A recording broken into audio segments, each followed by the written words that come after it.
The government denies that its deal with the Greens amounts to a ban on new coal and gas developments, but it's hard to see them happening given the extra hurdles they will now have to clear.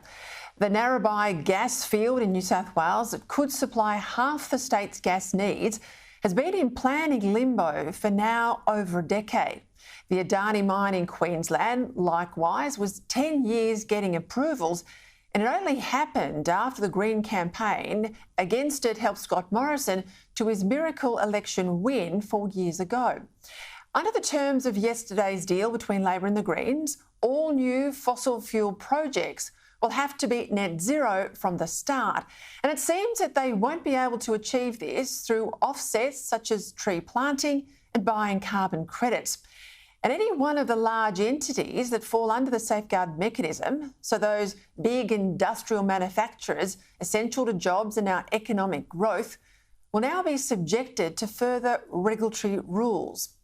What's more, it seems that under this deal, the climate trigger will be included in a revised Biodiversity Act, meaning any new fossil fuel projects will be subject to protracted delays via lawfare in the courts.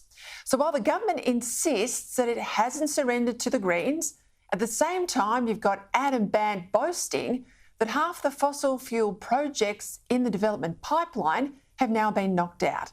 It would be a brave boardroom to commit to billions in development expenses only to run the gauntlet of endless litigation in a government that needs the Greens in the Senate to get its bills through the Parliament, especially after federal Labor has imposed price caps on coal and gas and the Queensland Labor government has imposed extra royalties.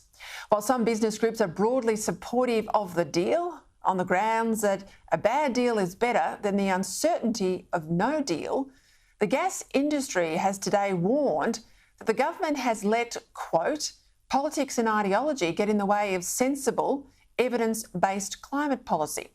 Paradoxically, keeping gas in the ground could force the greater short-term use of coal, thus driving up emissions. See how poorly thought through this policy is when you get into the detail. And while federal Labor is conniving with the Greens to make fossil fuel projects much harder, if not technically impossible, state Labor, the new Minns government in New South Wales, is reportedly committed to opening the Narrabri gas field in the name of energy security. Now, somehow I don't like their chances, but again, this is the left arm of the Labor Party going one way and the right arm going another, with Australians stuck in the middle, battling skyrocketing bills and business worried about baseload supply. Last year, Australia exported nearly $200 billion worth of coal and gas and will do much the same again this year.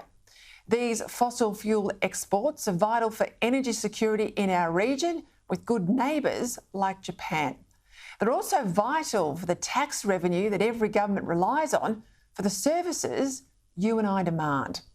Yet we're making it now all but impossible to develop the new projects needed for our continued prosperity and continued energy security in the wider world.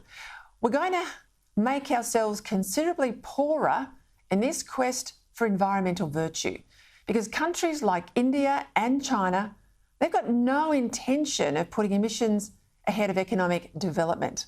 Global emissions, therefore, will continue to increase. Now, by all means, have a plan to reduce emissions if that's what voters vote for. But it's got to be a plan that doesn't make us poorer, more vulnerable, less secure. And it's got to be a plan that doesn't junk the fossil fuels that work without a viable baseload replacement. Now, it's not rocket science, is it? But so many in Canberra want to make this as hard and as complex as possible. I know, I've been there before. Because if you really understood what was happening here, if you understood how much these guys are making it up as they go along, well then this emissions debate, what people vote for, would be very different.